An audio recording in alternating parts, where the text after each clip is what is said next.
विशाल रात के आकाश के नीचे एक प्राचीन कुआं भयावह रूप से छाया हुआ खड़ा है, जिसकी गहराई में अशांत ध्वनियां गूंज रही हैं। कल्लू, पान विक्रेता, पास में अपनी विनम्र दुकान स्थापित करता है। मंद रोशनी लंबी, भयानक छायाएं जमीन पर फैलाती है। हल्दीराम और तोता सिंह, दो गांव के दोस्त, कल्लू की दुकान के पास जाते हैं, जो मंद, स्वागत योग्य चमक से आकर्षित होते हैं। वे अपना पान खाते हैं। चुप्पी केवल पत्तियों की सरसराहट और दूर के गांव की आवाजों से टूटती है। पान का आनंद लेने के बाद तोता सिंह कुएं में थूकता है। कुएं की रहस्यमय गहराई में इजाफा करता है।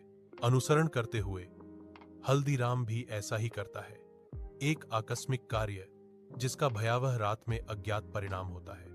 रात के आवरण में हल्दीराम और तोता सिंह सावधानी से कल्लू की धुंधली रोशनी वाली पान की दुकान के पास जाते हैं। उन्हें उन भयावह घटनाओं का पता नहीं है जो उनका इंतजार कर रही हैं। जैसे जैसे परछाइयां भयावह रूप से लंबी होती जाती हैं। कल्लू, जो शैतान के रूप में मुखौटा पहने हुए है, अपने भोले भाले ग्राहकों के लिए खून के लाल रंग का पान तैयार करता है। उस रात बाद में वर्णन आसन्न तबाही का संकेत देता है।